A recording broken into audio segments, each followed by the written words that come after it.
ঘরে চারটি জিনিস থাকলে আল্লাহর গজব আসবে, আজই সরিয়ে ফেলবেন, আর না হলে ওই ঘরে কখনো বরকত আসবে না, ওই ঘরে রহমতের ফেরেশতারা প্রবেশ করবে না। আর ঘরে যদি রহমতের ফেরেশতা প্রবেশ না করে, আপনার ঘরে কোনো বরকত থাকবে না, রিজিকের ভিতরে অভাব দেখা দিবে, সংসারে কোনো শান্তি আসবে না, সংসারে কোনো সুখ থাকবে না। এজন্য অবশ্যই আমরা ঘরের ভিতরে চারটি জিনিস যদি থাকে, তাহলে আজকেই এই চারটি জিনিস সরিয়ে ফেলবো, আর না হলে কিন্তু ঘরের ভিতরে আল্লাহ পাক রব্বুল আলামিনের পক্ষ থেকে রহমত না এসে গজব চলে আসবে। এই বিষয়ে আমাদেরকে সতর্ক থাকতে হবে। আমরা অনেকেই এখন আলহামদুলিল্লাহ কোরআন সুন্নাহ অনুযায়ী জীবনটাকে পরিচালনা করার চেষ্টা করতেছি। আমরা ঘরের ভিতরে এখন কোরআন ঢুকিয়ে আমরা নিজেদেরকে পরিবর্তন করে সুন্দর করে জীবনযাপন করে জান্নাতের পথের দিকে আমরা হাঁটতেছি, কিন্তু অনেকেই জানে না যে কি কি জিনিস রাখলে ঘরের ভিতরে ক্ষতি হতে পারে, এটা অনেকেই জানে না।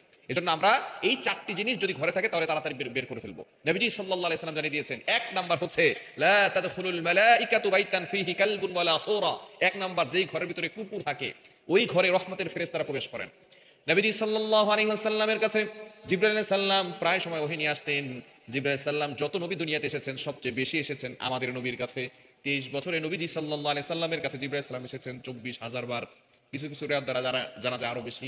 সুতরাং নবীজি সাল্লাল্লাহু আলাইহি সাল্লাম একবার তিনি দেখলেন জিবরাইল আলাইহিস সালাম আসে না, তার আসার কথা ছিল কিন্তু তিনি আসে না।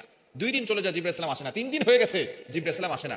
হঠাৎ করে নবীজি সাল্লাল্লাহু আলাইহি সাল্লাম দেখলেন তার ঘরের ভিতরে একটা কুকুরের ছানা, একটা কুকুরের বাচ্চা সেখানে আছে। নবীজি সাল্লাল্লাহু আলাইহি সাল্লাম বুঝতে পেরেছেন এই কুকুরের বাচ্চা থাকার কারণে এখানে জিবরাইল আলাইহিস সালাম আসতেছেন না। আমরা অনেকেই ঘরের ভিতরে কুকুর পালি। কুকুর আপনি আপনার বেডরুম পর্যন্ত নিয়ে যান, এরকম কিছু বড় লোক মানুষ আছে একেবারে বেডরুম পর্যন্ত কুকুর নিয়ে যায়। মনে রাখবেন, আপনি কিন্তু ঘরের ভিতরে নামাজ পড়েন।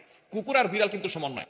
বিড়ালের যেই বর্তমান যে লালা, বিড়ালের যে লালা আছে, বর্তমান চিকিৎসা বিজ্ঞান এটাকে পরীক্ষা করে দেখেছে, এটার ভিতরে তেমন জীবাণু নাই, এটা মানুষের ক্ষতি করে না। কিন্তু কুকুরের ভিতরে যে লালা আছে, বিজ্ঞান রিসার্চ করে দেখেছে যে লালার ভিতরে বিষাক্ত ভাইরাস রয়েছে, যেগুলো মানুষের পেটের ভিতরে গেলে মানুষ বড় ধরনের রোগের ভিতরে আক্রান্ত হতে পারে। এজন্য 1500 বছর আগে নবীজি সাল্লাল্লাহু আলাইহি সাল্লাম এই কুকুরকে নিষেধ করেছেন, কুকুর পালতে নিষেধ করেছেন। হ্যাঁ, যদি ঘরের ভিতরে কোনো সমস্যা থাকে, চোর ডাকাতের সমস্যা থাকে, তাহলে আপনি কুকুরটাকে পালবেন, তবে অবশ্যই তার জন্য আলাদা রুম রাখবেন, দূরে রাখবেন। যেখানে নামাজ পড়েন, যেখানে আপনি ঘুমিয়ে থাকেন, সেখানে আপনি কুকুর রাখবেন না, তাহলে রহমতের ফেরেশতারা আপনার ঘরে প্রবেশ করবেন।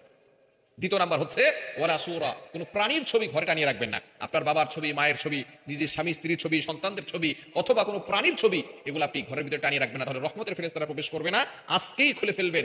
এটা দেখার পরে যদি খুলে ফেলতে পারেন, ইনশাআল্লাহ আল্লাহ তাআলা ঘরের ভিতরে রহমতের ফেরেশতারা প্রবেশ করবে, আল্লাহ তাআলা বরকত দিবেন।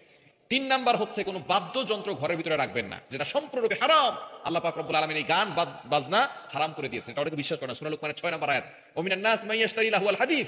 এই লাহুল হাদিস দ্বারা মুফাসসিরিনরা বলেছেন গান বাজনা আল্লাহ পাক রব্বুল আলামিন হারাম করেছেন। সুতরাং এই বাদ্যযন্ত্র যেগুলো হারাম জিনিস, এগুলো যদি আপনার ঘরে থাকে, রহমতের ফেরেশতারা প্রবেশ করবে না। 4 নাম্বার হচ্ছে মূর্তি, ভাস্কর্য, এগুলো যদি কারো ঘরের ভিতরে থাকে, সেই ঘরে রহমতের ফেরেশতারা প্রবেশ করে না। মূর্তি, ভাস্কর্য, হিন্দুদের ঘন্টি যেগুলো আছে, এগুলো আপনার ঘরের ভিতরে রাখবেন না। এগুলো মুসলমানদের কৃষ্টি কালচার নয়। আপনার ঘরের ভিতরে এই সব জিনিস যদি বের করতে পারেন, তাহলে ঘরের ভিতর থেকে অভাব দূর হবে। আর এগুলো যদি ঘরে থাকে, লক্ষ লক্ষ টাকা ইনকাম করেও কিন্তু আপনার ঘরের ভিতরে শান্তি আনতে পারবে না। মনে রাখবেন, টাকা পয়সা দিয়ে সুখ শান্তি কেনা যায় না। সুখের মালিক হচ্ছে আল্লাহ। ওই আল্লাহকে অখুশি করে আল্লাহ পাক রব্বুল আলামিন যেগুলোকে হারাম করে দিয়েছেন, সেগুলোকে আপনি ঘরের ভিতরে রেখে কখনো শান্তি আনতে পারবেন না। এজন্য অবশ্যই আজকে এগুলো সরিয়ে ফেলুন, দেখবেন আস্তে আস্তে রহমতের ফেরেশতারা প্রবেশ করবে, ঘরের ভিতরে বরকত আসা শুরু করবে।